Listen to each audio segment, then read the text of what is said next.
Hello everyone, welcome to family Pathshala. मैं सुमित, मैं Sneha. Let's do a quick recap. हमने पिछले एपिसोड में ये डिस्कस किया था what is thinking, what is thought and what is the root cause of all suffering. This is basically thinking. हमने episode जो एंड किया था ऑन अ नोट की how human experience is created, the three principles. तो आज हम वहाँ से शुरू करेंगे। The three principles: universal consciousness, universal mind and universal thought. So let's start. ये जो चैप्टर है ना, ये प्योर थ्योरेटिकल चैप्टर है। इससे ना हम लोग ह्यूमन एक्सपीरियंस कैसे इवॉल्व होता है हम ये समझेंगे। तो ये चैप्टर इसलिए बहुत इंपॉर्टेंट है। हमने सबसे पहला टॉपिक हमारे यहाँ पे ये है कि यूनिवर्सल माइंड एक बहुत ही इंटरेस्टिंग चीज़ है। ये मतलब हम अगर ऐसे देखें, universe has its own mind. बहुत बार हमने कहा है, बहुत सारी मूवीज़ में देखा है कि कैसे एक चीज़ बन रहा है, कैसे क्लाउड फॉर्म हो रहा है। एक कुछ है जिसको हम लोग डिवाइन इंटरवेंशन कहते हैं, गॉड कहते हैं, बहुत कुछ कहते हैं। बट ये कैसे हो रहा है, ये एक लिखा हुआ है। उसमें क्या है कि अगर हमारे साथ कुछ भी होता है नेचुरली जो हो रहा है, जो उसके लिए कुछ एफर्ट नहीं लग रहा है, जैसे हमारी बॉडी में जो कट है वो ऑटोमेटिकली हील हो जाता है। हम हार्ट बहुत सिंपल से लेते हैं, कुछ कर नहीं रहे, हार्ट बीट हमारा हो रहा है, पूरा बॉडी पंप हो रहा है, हमारा ब्लड फ्लो हो रहा है, सब कुछ हो रहा है, बट हमें कुछ करना नहीं है इसके लिए। ये सब कुछ हो रहा है। That is in short universal mind. Universe is doing it for us. Second topic हमारा आता है व्हाट इज यूनिवर्सल कॉन्शियसनेस। ये बहुत ही इंटरेस्टिंग चीज़ है। तो हमारे 5 सेंस ऑर्गन्स है, बट वो कब काम करेंगे? जब हमारे पास एक कॉन्शियसनेस होगा। तो यूनिवर्सल कॉन्शियसनेस वो अवेयरनेस है जो हमें बताता है कि ये चीज़ें हैं दुनिया में। हमारा परसीव करने का तरीका उसको वो हम उन्हीं सेंसेस से करते हैं। राइट कि हमारे सेंस ऑर्गन्स कोई काम के नहीं रहेंगे अगर हमारे पास कॉन्शियसनेस नहीं है। Right. And the last topic है जो यूनिवर्सल थॉट है। Universal thought is a raw material of the universe. ये बहुत ही डीप टॉपिक है। अच्छा एनालॉजी जहाँ पे था about the DVD and information. हमारे पास एक सीडी में सारा इन्फॉर्मेशन है, हर चीज़ है वहाँ पे। मतलब हमने इन्फॉर्मेशन फिल कर दिया, वो डीवीडी रेडी है, बट इसको अब हम लोग चलाएंगे कैसे? हमारे पास टीवी है, डीवीडी है, बट उसको चलाने के लिए हमारे पास डीवीडी प्लेयर चाहिए, डीवीडी प्लेयर चाहिए। तो हम उसे चलाएंगे, टीवी पे आएगा, then only we'll get the information. तो thought is information. Basically इस analogy में देखें तो thought is our information. उस DVD में सारे information है। मतलब अगर वो डॉक्यूमेंट्री है तो सारे डॉक्यूमेंट्री की सारे information उस DVD प्लेयर में है। Consciousness is the DVD player and the TV. तो वो mechanism है जिससे कि हम देख सकते हैं उस thought को। लेकिन वो देखने के लिए हमें क्या चाहिए? वो है universal mind, electricity. तो universal mind is our electricity. Consciousness is DVD player and the TV, yeah.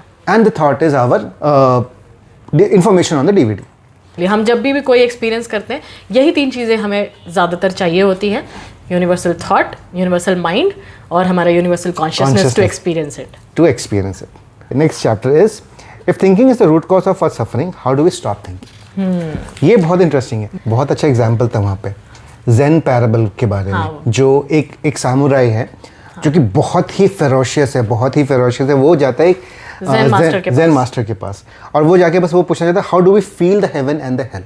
एक बहुत ही सिंपल सा क्वेश्चन उसके माइंड में था। वो वहाँ पे गया, पेशेंटली वेट कर रहा था। ज़ेन मास्टर मेडिटेशन में है। 2 मिनट वेट किया, नहीं रहा। बोला कि भाई बताओ how do we feel heaven and hell. तो बोला भाई तुम कौन हो, भागो यहाँ से। तुम कौन हो? तुम मतलब कीड़े हो, तुमको क्या जानना है ये सब? तुम क्या कौन होते हो जानने वाले? ये सब बेसिकली उसके ईगो को हर्ट किया गया।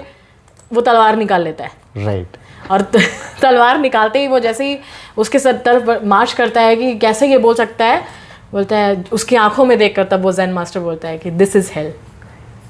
उसको तुरंत वो एपिफेनी होती है कि काम वे में जब वो बोलता है कि समझता है कि आपने क्या समझाया मुझे, तो फिर वो बोलते हैं नो दिस इज़ हेवन। ऐसे ही बोलते हैं। तो ग्रैटिट्यूड जो आया आपके पास उस समय कि आपको एक लर्निंग मिली है, आप कुछ समझें, दैट इज़ हेवन। और जब आपको ईगो आया कि मतलब मैं इतना बड़ा वॉरियर, मुझे तुच्छ कीड़ा बोल दे रहा है, ये क्या समझ रहे हैं आपने, दैट इज हेल। वो बहुत ही अच्छा पैराबल है समझने के लिए। क्वेश्चन इज एक और, if thinking is the root cause of our suffering, how do we stop thinking. इसका बहुत शॉर्ट आंसर है we can't stop thinking. We can't, हम लोग नहीं कर सकते हैं, ये पॉसिबल नहीं है। But what we can do, हम क्या कर सकते हैं, हम उसे रिड्यूस कर सकते हैं। हम समझ सकते हैं कि अभी हमारे पास क्या सिचुएशन है, अवेयर हो सकते हैं कि हम अब सोच रहे हैं, उसको हम मिनिमाइज कर सकते हैं थ्रू प्रैक्टिस।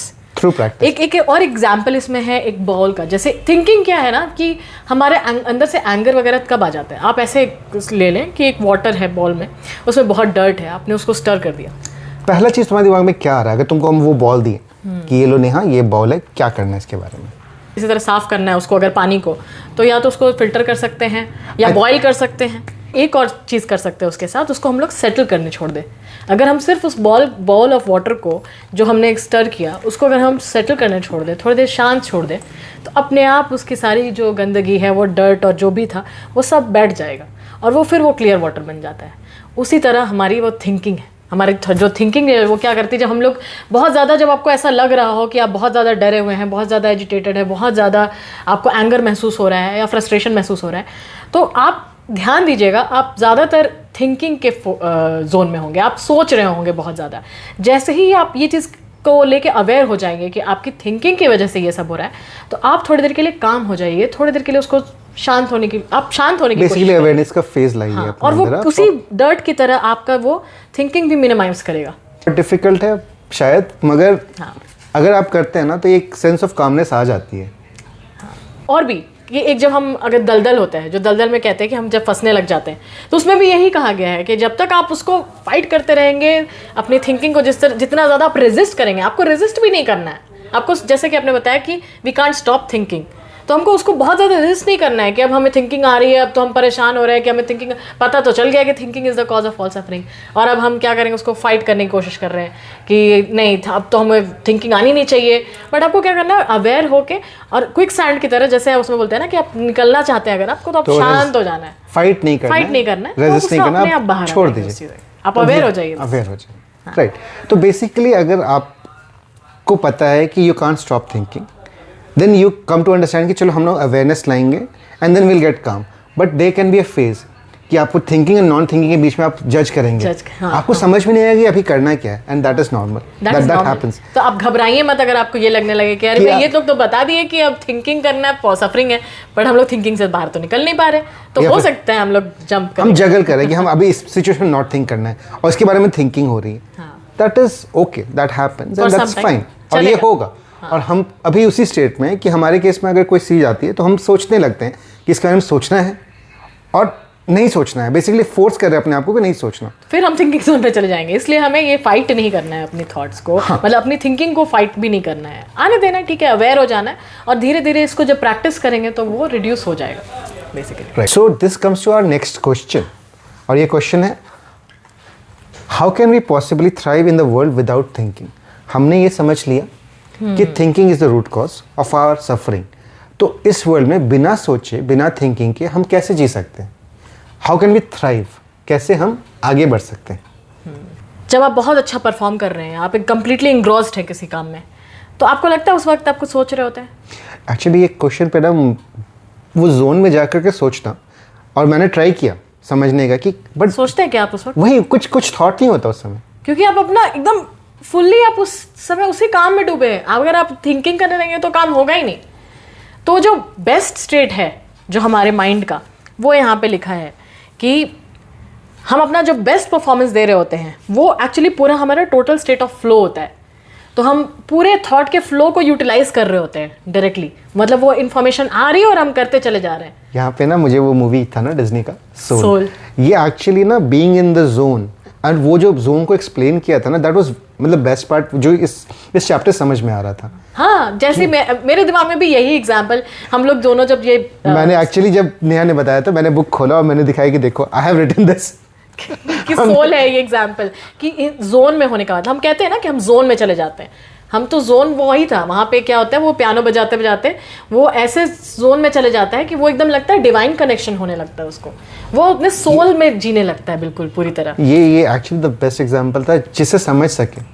शायद उस जोन तक तो हम कभी पहुंचे नहीं है, उस तरह का एनग्रॉसिंग कोई एक्सपीरियंस शायद मेरे पास नहीं है। मेरे पास जोन में होने का मेरे साथ बहुत बार होता है, जब भी हम कोई गाना रिकॉर्ड कर रहे होते हैं या फिर, तो उसको कितनी बार भी कर ले कोई थकान कुछ नहीं होता, मतलब, और वो उस वक्त एकदम पूरी तरह जोन में रहते, लगता है इसको कंटिन्यू कर सकते हैं, ये तो बहुत बार कर सकते हैं, ऐसा कोई मतलब इसका कोई लिमिट नहीं है, कितने भी नींद में हो, लेकिन लगता है नहीं, वो नींद वो आने भी नहीं देता, नींद वो इतना इंस्पिरेशनल होता है। और ये द जोन के बारे में एक और चीज़ है, zone is the state of being in the zone is the state of non thinking.